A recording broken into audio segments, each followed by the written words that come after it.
Winners don't do different things, they do things differently.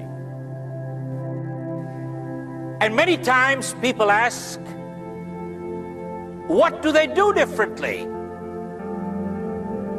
One, folks, winners form the habit of doing things that losers don't like to do. And what are the things that losers don't like to do? They're the same things that winners don't like to do either, but they do it anyway.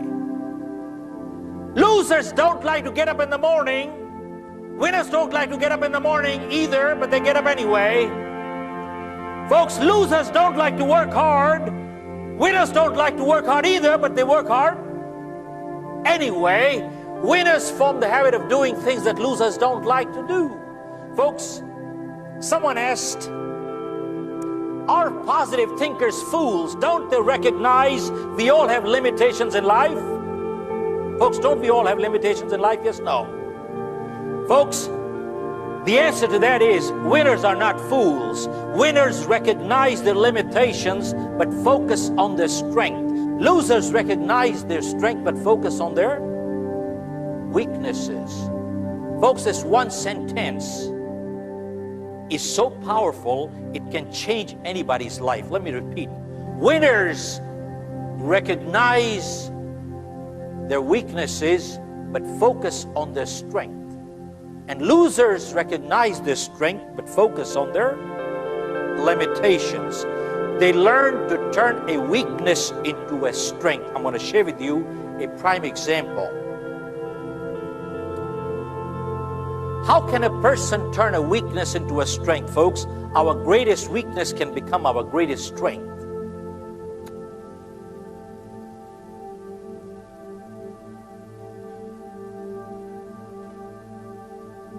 There was a company that used to publish Bibles.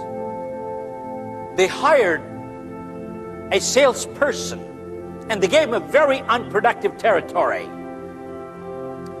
And folks, within a very short time, in the most unproductive territory, this person became the top selling person in the company. They had an annual convention. Typically, they invite the best salesperson to the dais so he could share. When he came to the dais, folks, they found this person couldn't speak properly.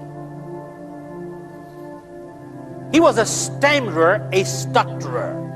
Folks, I'm going to mimic a little,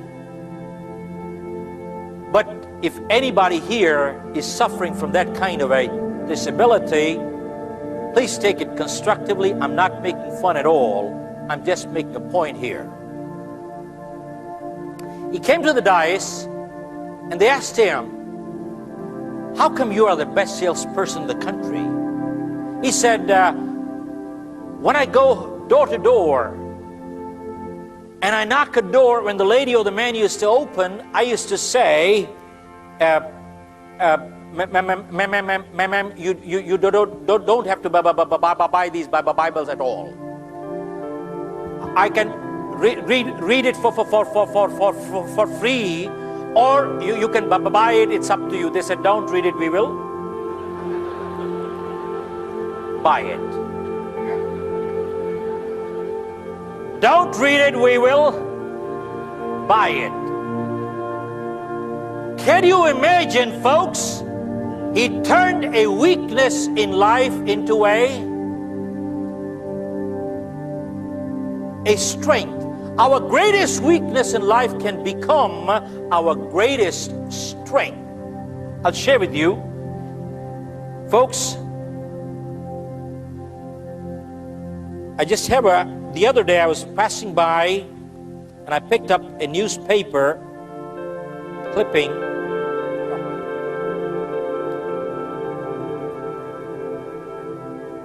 Yeah. In the newspaper, this was about a year and a half ago in India. It says Karate Kid KO's handicap with the roundhouse kick. KO's his knocks out. Karate Kid KO's handicap with a roundhouse kick. A 15-year-old boy, he has a polio kid. paralyzed waist down. He is representing the state in national martial art. Hello? A polio kid representing the state in national martial art. He's not fighting disabled, he's fighting people like you and me with 2 legs. And they asked him, how did you do it? He said, when I started it was very painful. But he said, because of my polio,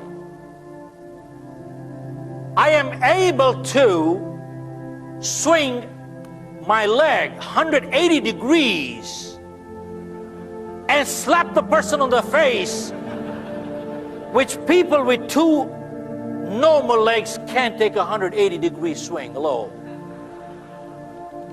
Look at this. Folks, he turned a weakness into a strength. Remember one thing, folks. People who have to do things in life, they do it in spite of problem, not in absence of. And people who don't have to do it, you give them everything in life, they will still never do it.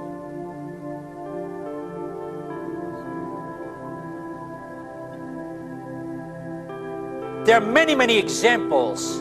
How many of you heard a group called MAD in the United States, Mothers Against Drunk Drivers? Anybody heard that group?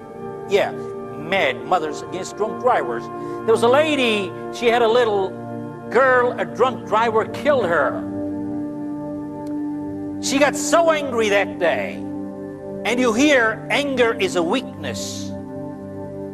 She got so angry that day, she said, I'm not going to let this kind of thing happen to another child or their parent. And she formed an organization called MAD, Mothers Against Drunk Drivers, and started a membership drive and went from one town to the other to the other. Today, I believe she's in over 21 countries, and she is changing the laws in the United States Congress. One woman got angry. Hello? One woman got angry, and look what she did. Folks, many times you hear people saying, I'm only one person, what can one person do? Folks, whenever history has been made, always one person did it. Masses never did it. And go check all through history. Positive thinkers have always been in minority, but they have always been a one-man army. Always. It is well said. Masses never created history, always one person did it. If you want to be successful in life, just see what the masses are doing. Do the opposite, you'll be successful. Hello? Folks, going against the grain takes a lot of guts and conviction. Hello? Going against the grain takes a lot of guts and conviction. And that is what is called leadership.